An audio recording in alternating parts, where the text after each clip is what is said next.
So you was eating your lemon cucumbers the other week on the show, and I wanted to share with you my little recipe here. So these Stonewall cucumbers, that's your gynoecious slicer. Now those things, I believe that's the most productive variety we carry. It's a little more productive than the Calypso pickling one that's gynoecious. You think so? Yeah, I've been picking the fire out of those things. Did you poll these? Yeah, I got them on the trellis. You know why I knew that? Because it ain't got them spots on it. It ain't got no yellow belly. Right, that's right. But we've been eating a good deal of them and some of the pickling ones. I kind of want to tell you about my recipe here. So I got some in there soaking in some business. So I slice them up, and first thing put in there is some vinegar. Now I got this special jalapeno flavored vinegar. It's not hot, it's just got, you can kind of taste that jalapeno flavor that we got at some little specialty shop in the mountains.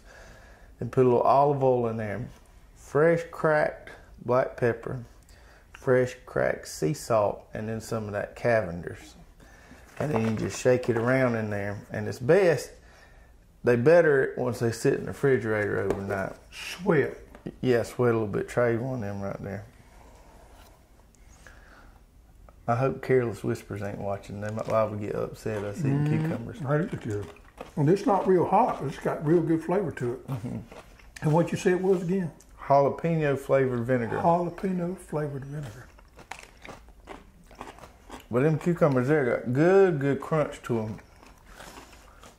And I've been making me a batch of them about every 2 days because I've been eating a heap of them. So you just, when you get through eating them, put them back in the refrigerator and get them out again? Right, yeah. Yeah, I just take me a few out of there, put them in a bowl, eat them with supper. And then I've been using this, I probably need to wash that bowl. I've put about 3 different rounds in that one container right there. That is good. But it works good because you can keep them shook up there. Well, that's my recipe there. Let's say hey to everybody. Hello everyone, and welcome to the Row by Row Garden Show. I'm Travis. And I'm Greg. We got a really good show planned for you tonight. Tonight we're going to talk about storing vegetables, how we store them, what's some of the best practices for storing vegetables. But before we get to that, we got a lot to talk about going on in the garden. It's serious. I mean, this done got serious with the gardening thing. Playtime is over with. Playtime's over with. Everything's starting to come in. Man, we harvesting out of there left and right. I mean, it's just coming in good. Got prettiest garden had in a long time. Now, we're dry here. It's hot. It's hot and it's dry. It's perfect gardening weather for us. A lot of our people that watch our show are struggling. Wet. Wet. Ed called me from Louisiana, said they was drying out a little bit there and said that it was getting better, but they had been really wet. Ken from Steel Plant Company up Tennessee called me yesterday. Okay. Ken said they had been real wet. Everybody I've talked to, with the exception of a few people right around here around Pensacola, is wet. Now we are dry, and the Panhandle of Florida is dry up in there, but everybody else has really struggled with their garden this time, and I feel for them. And we're on the opposite end of that. We're doing good with ours. So maybe everything. Kansas is terribly wet, flooded up in there. Maybe everything will dry out, and everybody can get back on track with this thing. Yeah, we hit 95 yesterday, which is pretty warm for this time of year. And I've been having to water at least every other day, sometimes every day. Sure. And it's getting that time of year where I'll leave that drip on that corn all night long. I did the same thing. I'm going to have corn probably for Memorial Day. Yeah. I'm going to have, by Monday, I'm counting on having a little low country boil and putting that corn in there, and everything's going to be perfect because my onions, everything's coming in except my tomatoes. Now, I have got sun gold tomatoes coming in. Now, those things right there are fine to eat. I didn't grow the yellow pear this year. It's the first year I've grown the sun gold. But these things have really good flavor to them. They're indeterminate tomatoes, and they are loaded to the gill. I got bunches of them. I got 6.5 foot T-post, and I'm about to run out of T-post. Mine are making in, I've had a few that's got ready. Mine are making these huge clusters. So I got like a string of them, and they grow on both sides of that stem there. And you've got about, I don't know, anywhere from 10 to 15 of them in one little bunch there. Now, some of them get more of a gold color, some of them get more of a red color. That may be the amount of sun they see, I don't know. Well, the older, the more mature they get, the more redder they'll get. But you So don't they start out kind of a. You don't need salt or anything on these things. You just eat them like they are. You see that one's got a little light green on it, so they'll start green and turn yellow, then they'll start turning orange, and then get kind of a little bit deep red. Very intense flavor. Almost like a citrusy flavor to it. Those would be good. Cut up with some of them cucumbers. They sure would. What else we got going on? Oh. Taters. Show us some taters there. So, I got caught up this past weekend. I got all my taters dug except the German butterballs. I'm letting them hang on just a few more weeks longer. Same thing with me. The Yukon Golds there. I had a real good crop with them. I have been eating the fire out of these things. Yep. Now, they are good to me. The blue potatoes did really good. These Adirondack Right. blues tend to be a little bigger potato than the blue potatoes I've grown in the past. Yeah, it was interesting to me about those. Usually, when you grow some of the novelty stuff that's different, you sacrifice a little production. But yeah, they really made those made just as well as the red taters and the Yukon Gold did. Of course, the old standard red potato it did good too this year. The red Norland. And that red Norland, and there's that butterball. Yeah. And I still got some in the ground by being. The butterballs made pretty good size. Now this is a roasting tater. Don't expect to have that size tater. This is more of a roasting potato. These are really productive. A little bit longer maturity date. Both of us have let them sit in the dirt a little bit longer before we dig them than we do the Yukon Golds. Yeah. And the vines, it's indeterminate potato. The vines get bigger. Right. So if you was doing one of those potato towers or whatever where you add stuff long, this would be a good one right here. I tell you what, easy, quick way to fix these things right here. You know the little old square kind of casserole dishes with the glass top on them you used to take when you have supper at church and you take your little dish in there? Yeah. Put you about that much water in there, okay? And then put you about 3 or 4 of these, as many as you can fit in there, with just a little bit of water, put the top on it, and put it in the microwave. Usually takes about 10 minutes. And way quicker than baking them. They taste just as good. I get them out, put you some butter, a little bit of butter, a little bit of sour cream on there. I like to keep me some bacon in the refrigerator that I've cooked. Bacon crumbles on there. I even tried some blue cheese crumbles on there the other night. Good. That's quick. Stuff. 10 minutes. That's quick. Yeah. So another thing Andy told me the other day when he was digging taters out there, me and him was sweating pretty good digging them, and he got to telling me what he did with them. So he boiled them soft. Not mushy, but soft. Takes them out, slices them about 1/4 inch thick. Puts them in a saute pan and sautés them with just butter. Now, I took some shallots and cut up in mine, but you saute them and turn them brown a little bit with that butter. That's the first time I've done that, but that's a kicking recipe right there. Yeah, that sounds pretty good too. Almost like scallop potatoes, kind of. Yeah, but you got that, man, it was just good. You brown them up with that butter. If we can, let's just for a minute talk about shallots. I pulled all mine yesterday. They were still growing, but I just got tired of looking at them. Yeah, I mean, earlier today I went out there and pulled some of mine. Now I got 3 different varieties planted, and this is my first year growing shallots, so I know by no means feel like I know what I'm doing, but I can draw a couple of conclusions from the year we've had. Grow 3 different varieties, and this variety here, called banana, was the one that worked best for me. Okay. It grew bigger, and plus it didn't split off up here like some of the other varieties did. Now these, for me, I like to eat onions raw, but I prefer my Texas Legends, my regular onion, to eat them raw. But if you're going to cook, these things are really good to cook with. So I've been dicing them up and cooking with them.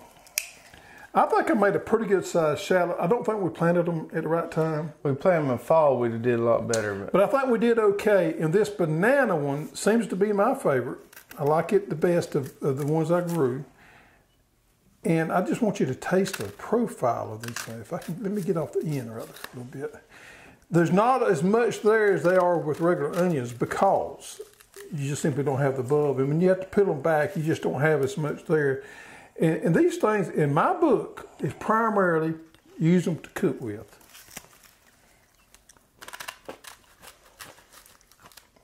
No different, a lot sweeter. It's a lot sweeter, and I'll get lost for words here. Sweeter, and I used the word profound a while ago. It has more profound flavor to it. Yeah. It's a more complex. It's a more complex, and it's not as good to me eating them raw. I don't care if I'm eating them raw like I do a regular sweet onion. Pretty good, though. When you cook that, though, it really brings out those flavors in there. Dice them down, saute them with whatever, and that's the way I prefer to cook them. I will be growing leeks again. Shallots. Excuse me, shallot leeks. I just said leeks. I will be growing shallots again. I probably will be, just for the time being, growing this banana variety. If anybody out there has had a lot of good luck growing shallots and know your business on them, tell us your favorite variety, or let us know, and maybe we can learn something from you. Yeah.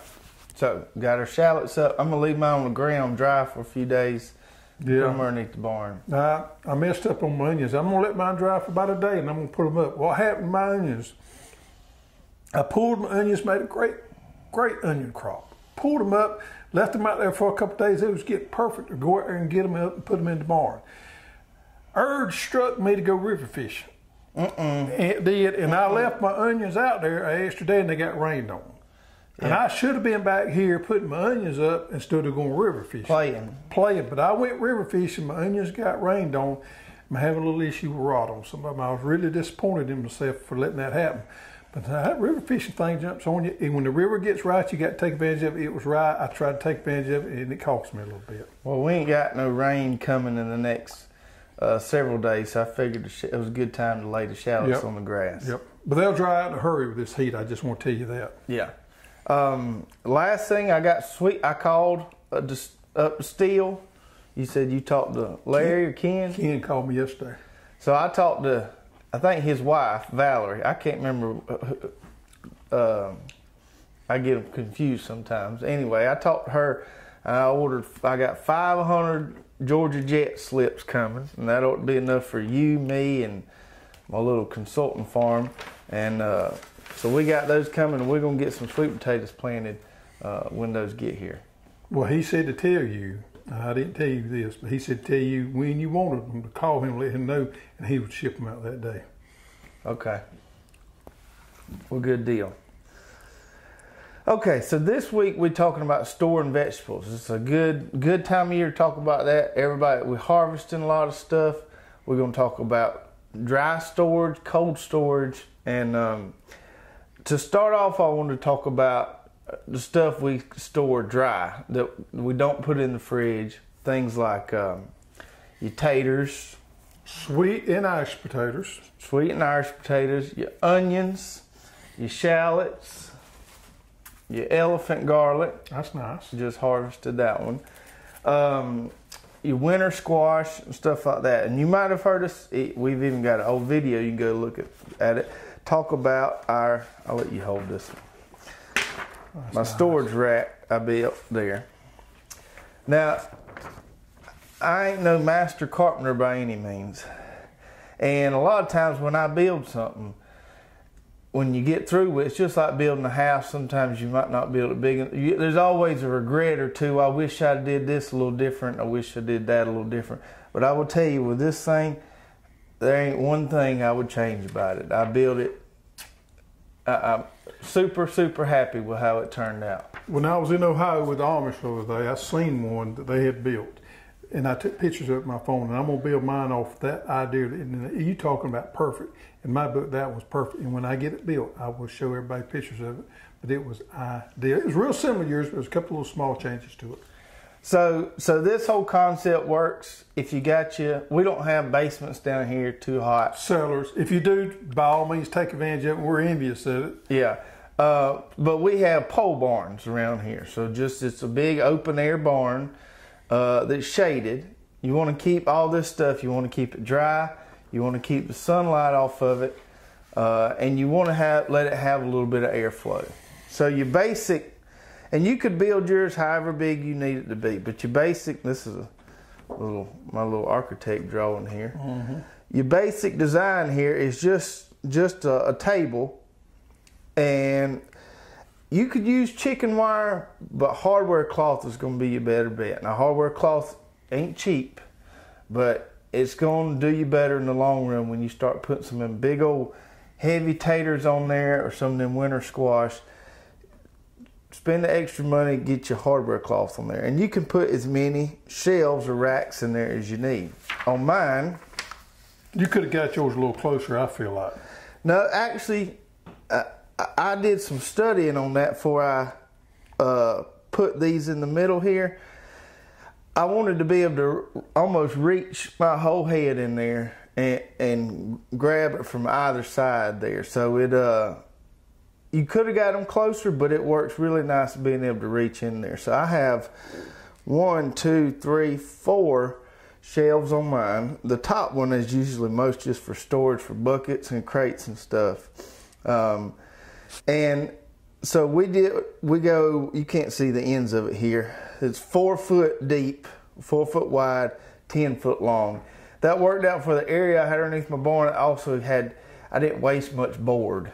Or lumber. Lumber going with 4x10. So we've got 6 4x4s, 1, 2, 3, 4, 5, 6, and then 2x4s kind of with the shelves and then the hardware cloth on them. Now, I put the whole lumber structure together and then rolled the hardware cloth and cut around the 4x4s. That seemed to work the best to do it that way. But as far as potatoes, onions, garlic, sweet potatoes, winter squash is worked really good. So I'll tell you the way it used to be done back in the day. Back in the day, they had houses that didn't have any underpinning. So it was underneath the house was always open. Didn't have any plumbing. I can remember my grandparents didn't have any plumbing. You didn't have anything getting away. Now it was built up a little bit under there so water didn't hold. So when it got time for some taters or onions, they sent us little ones underneath the house to get them. That's where they stored the sweet potatoes, the onions, and the iced potatoes underneath the house. And we'd scoot underneath there and get what needed to be. And that's, if you think about it, that is a good place. Our houses are different nowadays, but that is a good place because you got air circulation. It's dry, side of direct sunlight. I'd be worried that Nate might be in there. Well, we didn't. They told us to do it, and that's what we did. Yeah. They didn't say watch out for snakes. They said go get me some taters and onions, and that's what we did because we knew if we did, we was going to get that hind end tore up. The last thing I want to mention about this is I kind of want to give everybody an idea of how big you might need to build one for yourself. So, from my experiences, and just to reflect, this cost me about $300 to build this. The hardware cloth was the most expensive part, but I tell you, it's about the best $300 I've invested in my garden or farm. Okay, so these racks here, one of these shelves, of these 10-foot shelves here, will hold 5 30-foot double rows of onions. So if you plant 5 30-foot rows of onions, that's going to take up a whole shelf there. Taters. If you have a good tater crop like we had, 5 30-foot row of taters is going to take up a whole shelf there. And then spaghetti squash, the small winter spaghetti squash, I can fit about 200 to 250 of those on a rack. So that kind of gives you an idea how much space you're going to get out of there based on what you normally grow, and you can kind of build yours to suit. I've had several people asking for plans on this, and I kind of just... The plan was up here. I don't have any real plans, but hopefully you take a look at that and go from there. Now let's talk about cold storage. Cold storage. One thing that's kind of in the middle of what we just talked about is tomatoes. Tomatoes, right? Tomatoes are not really cold storage, or they're not really outside storage. They're kind of in the middle there. Now let me tell you the way we do tomatoes. We always like to pick them most of the time as what we call an orange stage, that heavy pink stage. We call it the orange stage because they won't get away from us like that. Right. So we pick them in the orange stage and we turn them upside down and we place them underneath the carport, out direct sunlight, but in the outside temperature. On a towel or something. On a towel, on a picnic table. We got several tables underneath our carport, and we stack them out there. Come tomato season, if you come to my house, they all just piled out there, single layer. Turn them upside down. Now we let them ripen that way. As soon as they get ripened, we carry them inside. And that'll be about 75 degrees. Ideal temperature for tomatoes is going to be about 60 degrees. Nobody keeps their house 60 degrees. My mother-in-law does. Well, most people don't. But carry it inside where it's 68, 70 degrees, and that's fine. But to that ripening stage, they emit these gases and stuff. We leave them outside so that they ripen nice out there. Direct sunlight, a little airflow, then carry them inside when they get ripe. And then normally partake in them pretty quick. Yeah, because I don't like my tomatoes cold. I don't want to put them in the refrigerator. We don't put ours in the refrigerator either. But set them on a towel. I usually set them on the table in the house.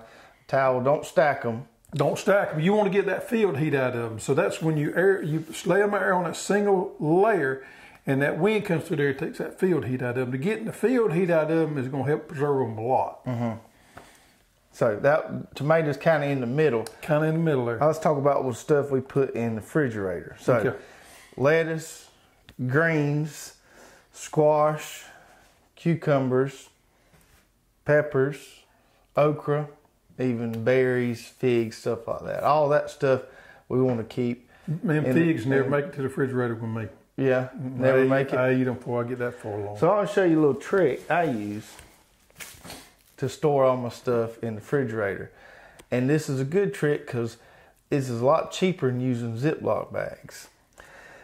Greens and most everything, they like to be enclosed in a container, but you also want airflow. That's why a lot of grocery stores use the clam shells. They work real good because you've got an enclosure, but you've also got some airflow there. So you can get these off Amazon, and these are kind of like the ones you get at the grocery store. They're a little bit bigger. But these things are really cheap off Amazon, and we use a lot of them. And you just pull them off there. And the trick here is to put whatever you're going to put in here, tie off the top of the bag, and poke a few holes in the top. So, give an example, like this squash here. This squash was harvested almost 2 weeks ago, but it's still nice and firm. See, we just put them in there, tie it up, poke a few holes in it, and I like to put just kind of a helping or one cooking's worth in a bag there, and it's just a nice way to hold stuff. Like I said, a lot cheaper than a Ziploc bag. Throw these away, and good way to do it. Do the same thing with cucumbers, and then with our greens, like our kale here. Hold that bag there. I'll do a little demonstration. So what I'll do, I'll take this rubber band off here. So if I'm harvesting kale or collards or anything like that, I'll get me a bunch out in the garden, and then I'll take my knife and I'll cut them off even there so they go in the bag better. And we'll stick them down in that bag. And then what we'll do is we'll just tie it off here,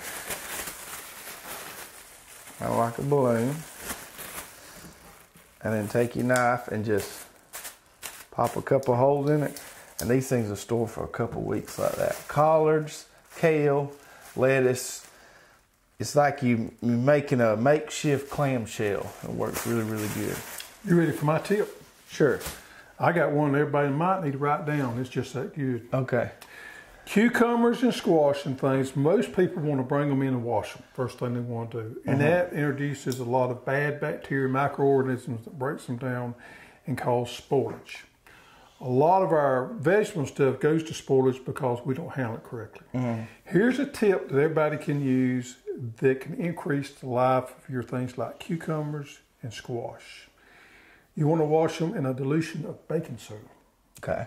Now it says on the internet, if you go to the internet and talk about washing your fruits, first thing they talk about and it's inundated with it is washing your fruits with baking soda to remove pesticides, which may or may not work. I'm not going to argue that fact. But when we grow our own food, we're not that concerned about it because we know what we put on there. Right. When you wash these cucumbers and squash in a dilution of baking soda, it lowers the pH of the outer surface of that, where those microorganisms that cause spoilage can't live, and it increases the life of those a lot. Now here's the key. Most people want to wash it in that solution, then they want to rinse it off. Don't do that. So here's a recipe. You could use 1 tablespoon of baking soda per cup of water.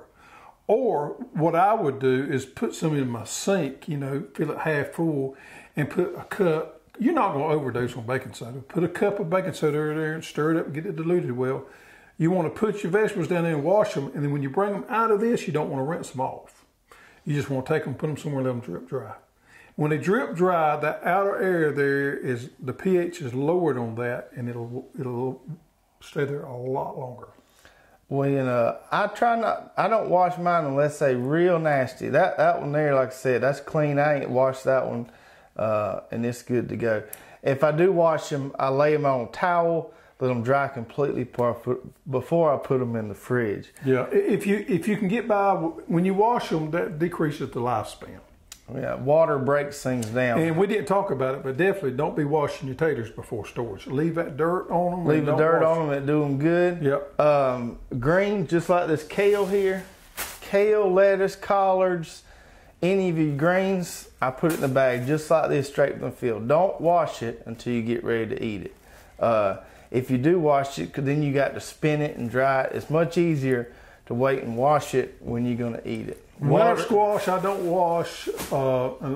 Things like that I store underneath in that dry area we was talking about a while ago. Those not cold storage, but those places that we dry, shallots, onions, potatoes that we put in those cool, dry spots like your rack there, do not wash them.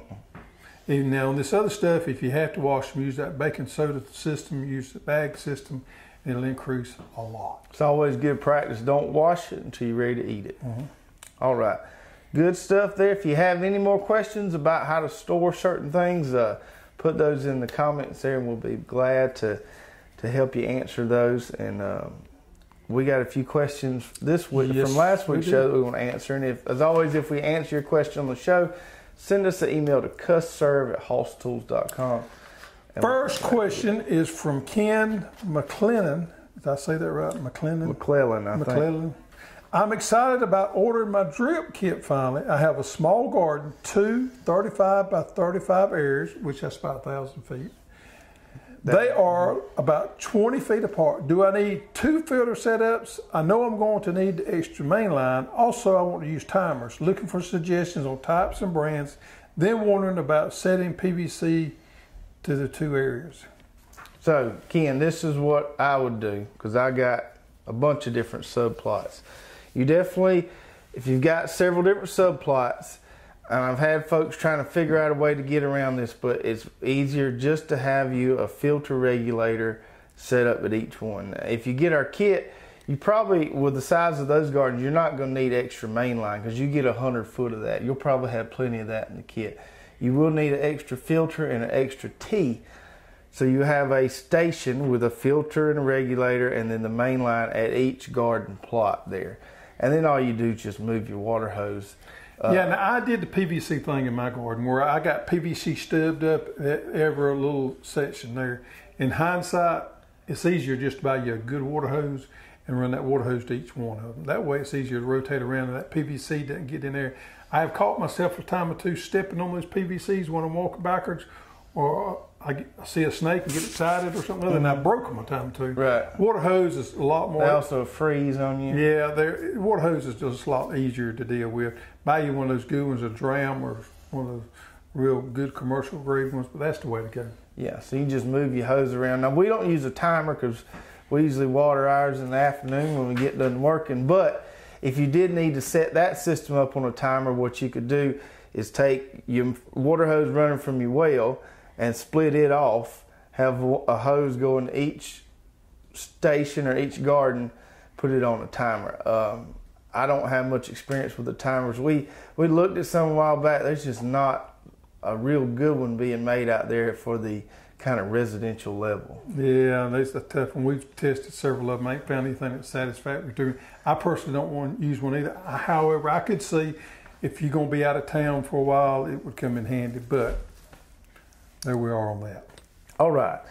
Question number 2 from Andre Lyles says, how often should I fertilize my watermelon using your products such as the 20-20-20 Chilean nitrate and the micro boost? I fertilize my garden using a 2-gallon easy flow injector. So you got any tips on I'm kind of the watermelon guru, ain't I? Yeah. I'm doing pretty good. Yeah. My moon and stars is looking wonderful, and I grow watermelons every year. Normally grow the crimson sweets. However, let's get to the question. Watermelons take about 120 units of nitrogen, potassium, and phosphorus per acre. They like a good balanced fertilizer. You can use some nitrates on there because watermelons also have a problem with blossom end rot. So you need to keep that in mind with your fertility program. But a good balanced fertilizer is the way to go. What I do is every 10 to 14 days, I hit it with either the 20-20-20 or the Chilean nitrate. Every time that I inject, I put the micro boost in there, and I'll tell you the reason why. Watermelons like boron, they like sulfur and zinc, and the recommendations on boron per acre is 1 pound. The recommendations on sulfur per acre is 10 pounds, and the recommendations on zinc per acre is 5 pounds. So it's important for these micronutrients to put them in there when you inject. I do it every time. I do rotate around with the Chilean nitrate and the 20-20-20. If I had to use just one, it would be the 20-20-20. However, the Chilean nitrate helps with the blossom end rot because, as we talked before, the nitrates work better than the aminicals on the nitrogen. To answer the question, 10 to 14 days.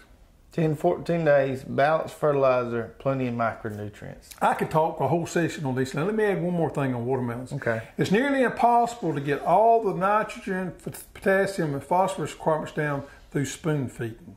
I do like to spoon feed my watermelons, but do not try to do it all with the injector. You need to side dress, you need to use compost, you need to use something else when those plants are smaller to get some of those nutrients through there, and don't depend on spoon feeding it all the way through. I used a good compost. I also side dressed with Chilean nitrate before they started running. So, hope that answers your question. Good deal. And we got one more. Sherwood Williams says, I have a major nutgrass problem in my garden area. I don't want to use herbicides. I recently read about horticultural molasses. Do either of you have any experience or advice about what I can do?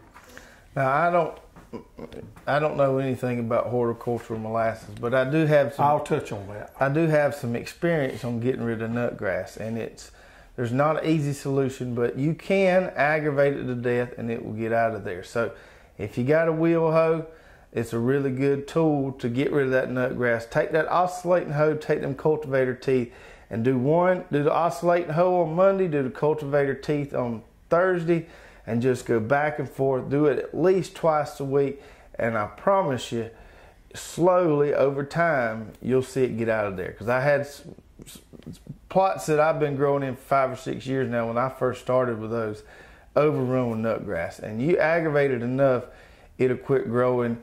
That plant won't have the energy anymore to make that green grassy sprout there. So aggravate it, just lightly cultivate, and you'll finally get rid of it. Go to war with it. Go to war with it, get your mind right, go out there and have a nutgrass battle. Yeah, the horticultural molasses, I don't see the correlation between it and the nutgrass, but I will say this right here. I have a little bit of experience with spraying molasses and sugars on the soils to feed the microbes, and that's basically the whole theory behind that, is using these molasses to spray on soil to increase the micro activity of the soil and feed it along.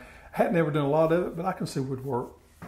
All right, so aggravate that nutgrass to death, feed your soil with some molasses if you need to.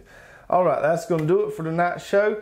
If you enjoyed tonight's show, don't keep us a secret. Share with all your friends. We'd always like to have more viewers, and hit that share button, hit that subscribe button, and we will see you guys next week. Take care.